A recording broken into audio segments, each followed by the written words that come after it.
Okay, initially I thought I was experiencing some difficulty having the water heater run, but that did not prove to be the case. So it's staying on. Not the case for the dishwasher, but that's another video. Um, yeah, coming up. So what we have here is a tankless ream water heater.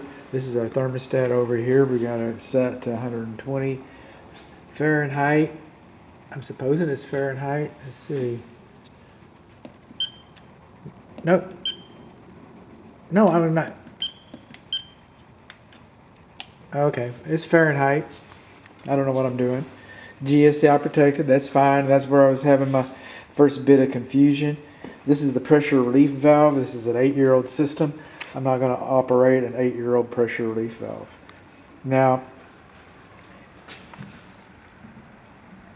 neither code nor the manufacturer says that you should have a safety pan.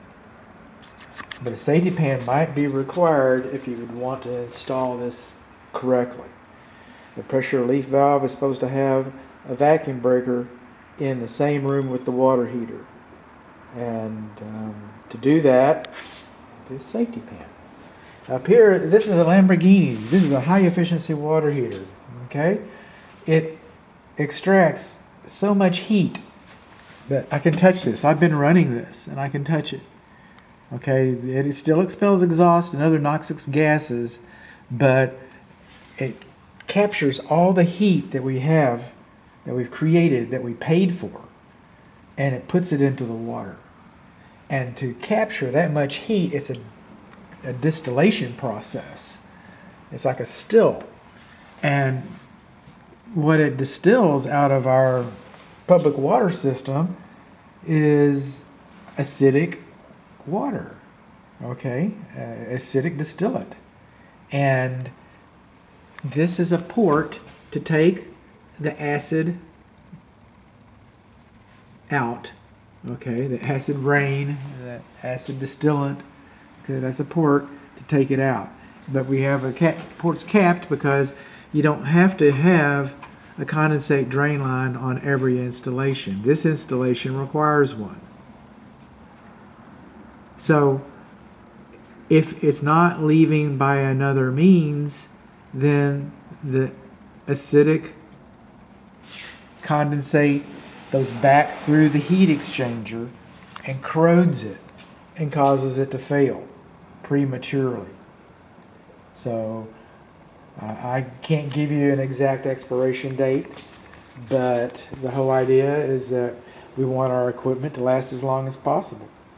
We paid extra for this because it's low energy and we never run out of hot water. So we paid extra for these nice features. But this unit should last about 15 years. And if you're replacing them every 7 years, this house is 8 years old. Now, I'm not going to say that it's going to fail on its 9th birthday. But it might not last 15 years. It might last 16 years. The whole idea is we want our equipment to cycle, our equipment cycles, purchases, to be spread out as far as possible. Okay? So we should have a condensate drain line. And the condensate drain line should have a drip loop in it, and it should have an air gap in the same room as the water heater, which is the safety pan. Another nice feature is, since this would be going outside onto your grass, the acid, the condensate, the acidic condensate, since it's going outside on your grass, well, maybe you'd want to put a neutralizing filter. Now, the neutralizing filter is an option. It's a good option, but an option. But no, the drain line should have been installed. No, the vacuum breaker should have been installed. I'm not saying you have to have a water pan. I'm saying you have to have a water pan. Okay. Now we come up underneath here. Back to this. This is not a Ford Fiero. Okay. This screen is supposed to be cleaned once a year. And we have our isolation valves. You can go on YouTube, you can read the instructions, you can get the manual for this thing. I can't find it. You can get the instructions and they'll show you it should have been serviced. And if it wasn't serviced, then you're lacking service. If you don't get it, then when you get the house, get it. Okay, that's all there is to it. Now the worst thing that's going to happen if you do it on yourself, do it by yourself, is you're going to get wet because it's not hot, remember, because it's on demand. But at the same time, if you don't feel comfortable doing that, a plumber shouldn't charge you very much to do something like that. Now we come over here, here's our gas piping, this is our sediment trap, this is all fine. You see this red tag right here? Okay, see it's unmolested.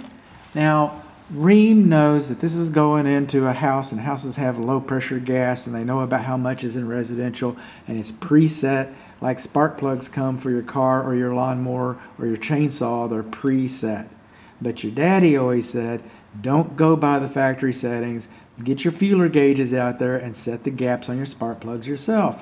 Well, the manufacturer, Ream, says that even though it's pretty much bolted up, it's been running for years, okay, but we wanted it to run as good and efficient as possible. The manual, the instructions say that a manometer should have been attached to this and the gas pressure dialed in so that it sequences perfect. So I'm not saying it's not working, because it is. And it might be close to perfect. It might be perfect for all we know because it was factory set for the most part. But the manufacturer said check their work. Manufacturer said make sure. So what did we learn? We learned that we do not have a vacuum breaker for our temperature pressure relief valve. We do not have a condensate drain pipe, okay, with all the trappings that go with it. Okay, we learned that our gas has not been dialed in. We learned that our filter has not been serviced. And from an earlier video, we learned that the drain pipe discharge is a little too high from the ground.